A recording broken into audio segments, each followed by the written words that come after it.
song that you guys just heard right there is called Zeke. It is a song dedicated to, I'm guessing, your oldest son. Yes. And man, it was smooth. It really was. The track was I smooth. like it. And we started with Opera to the Ghetto, right? Yeah, that was nice too. Yes. That was Opera to the Ghetto. We had sent him some beats. Right. Can't wait, brother. Can't wait. We had some Trippy Dior in there. We had some Max Julian in there, out west, representing. Listen, we appreciate all the artists who've been sending us music to play on this here platform so that we don't have to turn our Facebook off. Thank you. Thank you so much. Right. We don't like signing in and out. We want to play Chicago artists, independent artists. This is your platform. So if you ever want to send us any music to Chopping Up Chicago, just send it to choppingitupchicago@gmail.com. Yes. Now listen, Booman, you got some things on the horizon, man. Mm-hmm. What's going on? Tell us what's going on. Well, I'm releasing a project called And Then Boom. And then boom. And Then Boom, yeah. Okay. Pretty excited. Yeah, I'm very excited. I put a lot of work into these songs, and I recorded them. Every song I got on, I record them in different, interesting places of my life. So, yeah. It's pretty cool. Now, when is that project releasing? On June 25th. Okay. This Friday. What can we listen to it or stream it or buy it from? It will be on all platforms on June 25th, from iTunes to Spotify to etc. YouTube. And can we follow you? Yes. Okay. You can follow me on Instagram at Booman Forever. At Booman Forever. Okay. Yeah. Okay, so what makes this project special? I haven't dropped many projects out. So the first one was Booman TV, and I feel like I was just getting my feet wet with just getting in that mode of releasing, because I know a lot of artists that release every month a new project, and I feel like I just focused on quality more than quantity. That's a good thing. It's very good. So I have 2 projects. This will be my second project out, and I feel like it's just trying to let people know, like, yo, this is still that, and it's feel like it feel more of like a gradual climb of showing people, because every day I get new listeners out of nowhere, and I'm just like, okay, I see you God. So yeah, I feel like it's almost like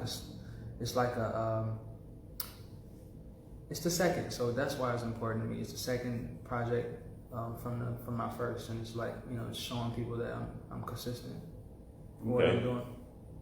We definitely don't expect no sophomore slump. Yeah. Like, I've been listening to the previous project, and you guys heard a few songs off that project, and it's a lot of bangers on there, man. Thank you, bro. And you tell us you make your own beats as well. Yes. I started off as a producer and just messing around with Fruity Loops, and I started just developing my own. I feel like learning how to make beats is cool. When you develop your own way of sampling, it's a world of the unknown. It's like all producers know. Like when you develop a way of sampling, you feel like you're on top of the world. So when you're making beats, do you use loops, or do you use like a MIDI controller and tap out your beats? I use loops. Sometimes I use a MIDI, but loops. I'm not against the MIDI. I just started with loops. Okay. I started with loops. That's all I've done. I take loops that's in there or some plug-ins, and I make. I'm not like you guys. I don't consider myself. No. I'm not saying that you guys do, that you're judging. I've made beats, and I've made some pretty dope beats, but I'm not a musician. I'm a father, so like when I'm trying to get away from my kids, but no, like I got little kids, so I gotta go hide from them and make music. Like, no, daddy's busy right now. Well, now it's good. I understand. Right, and that's how I get off some steam a little bit. And I'm looking forward to it. It is a good way to get off steam. It is a good way to get off steam. Making beats and music. Yes. It is a man. It is a good way. I like how you said how you run that because I've been saying it for years. Like I go in my world and hit. Like especially when you make a dope beat that you can listen to for a long time. Like when I make a beat and it's dope, I'll just be listening to it. Like, oh my god, I can't believe I made this. and it sets you on a whole different world. That's what I'm just agreeing with you, brother. Like, oh yeah, of course. I read a book by Rakim, and he related that as like a universal consciousness. Yeah. Like when you step outside of yourself and you do something that you know that's so great. Yeah. And to connect with people. Right. Yeah. Some people say it's like seeing sounds. That's what Pharrell like to say. Like he sees it is in a way of seeing sounds. Yeah. I only feel like that coats it all up. Like it's in a way of seeing sounds, but it's also in a way of like, I don't know, like I'm gonna just go for like seeing sounds, cause like you can't really describe it almost. You can't really describe the euphoria you feel from it. But it's one of those. It's one of those feelings, man. When you hear a beat that's resonating with you, you just like, damn, man, I can just play this beat all day. Like, and it's crazy because everybody pretty much has access, especially when you got FL Studio or Logic, Reason. Everybody got access to the same sound. Yeah. But the way we utilize those sounds is completely different. I like to compare it to the Kobe and the Jordan mentality. Like, there's some people that like that's the athlete, but they went above and beyond to make sure their craft was good. Like, when I realized that naturally me love making beats made me go to try to be better. Like, right. Just because I love the feeling it gave me. Every day I was like, yo, I want to make some more. I want to feel that feeling again. It's almost like crack. Like I want to feel it. I want to feel it. I want to feel that feeling again. I don't know what crack feel like. Well, I'm imagining. I can understand. You can understand, brother. Please help me. Please help me. I never did crack, so let's get that straight. Yeah. So, but same. I used to forget to eat. Yes. Sometimes. Right. Yes. So right. I can say that. Yes. Like I be making beats and be like, my stomach beat, but I'm in the middle of that beat. Yeah. Yes. That's perfect example. So and that's just how it is. It was one time we got this garage.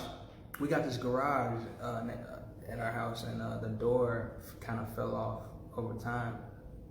And I'll be out there making beats, and my mom was like, "You need a door on that garage." I'm like, "Mom, I'm gonna just take my stuff in every night. Like I would carry my equipment from my room to the garage, then take it back when I'm done every night." That's committed. Due to me wanting to be outside of my house. My mom said, like, "You making too much noise." Because my room was right down the hall from her, like, and I would get tired of it. I'm like, well, I need to do something. So I'll go outside, and it was a little bit more louder than being in the house. So me going from my room to the garage every day kind of gave me that. And it felt like I was going somewhere. I get my stuff. I'm like, yeah, I'm gonna go to the garage today. And then it became like a lifestyle. I almost called it garage music. I almost called it garage music at a point because it started from there, like me just from the basement to her complaining to the garage to like, okay, we not above her head, I'm in the garage, and just waking up every morning and hearing them birds chirping. I mean, nobody else out. That's how most rock bands like. Yeah, they did. It's a nice band. Yeah, exactly. Yeah. But tell me this: do you stay with the mother of your children or your lady right now? Well, we are definitely, we have a structure, but we're kind of co-parenting. Okay, I'm not trying to dig too deep. No, it's okay. I got advice from like my mentors who, one of them was like the music director at Motown for Marvin Gaye and stuff like that. Yeah. He was like, man, don't never put your studio in the house. Yeah. He's like, women always gonna think you playing around. And they don't take it serious. So yeah, they don't. They musicians as well. Right. Well, they don't. I'm agree with it. They don't take it serious until they start seeing results. Yeah. Right. So and that's just over time. That's with everything. That's with everything. Over time, they start seeing people because she followed my mama and my mother's my kid's mother would follow me on the gram, and they would see like things happening, things I'm doing. I'm like, oh, okay, he's actually doing it. Like he's actually doing it. And because the thing with hip hop and just music in general is that you have hangers on, like hanger-ons. Like so, you always got. It's not just you, but you got your homies. And then music, a lot of people smoke marijuana and do other things, drink. You just kicking it. when you could be helping me with these because kids. recording music was like you're having your time of your life. Right. You know, and like they don't like my mom, like when I spent, I think I got my taxes one time and I just bought a whole bunch of equipment. My mother was like, why would you do that? Like coming to me, I'm like, Mom, what do you mean? I'm very good at this. Year later, she came to me, she told me after that year, she told me I inspired her, which I felt was like, when you inspire your parents, you did something. Yeah, because my mother was an artist. My mother was an artist, but she ended up kind of putting it on hold to kind of make sure I had a good life and things like that. Due to her and my father getting into it. So she kind of was like, yo, okay, I'm gonna, I did art, but I'm gonna make sure that this kid is influenced by quality things. So she took me on a bus to all different types of,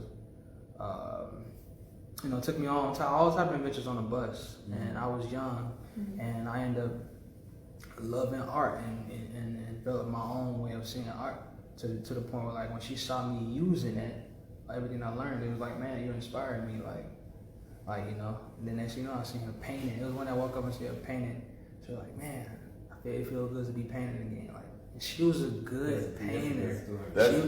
She was a dope painter. Like, the funny story about it is, I didn't even know I would see art around the house, but I thought she was buying it.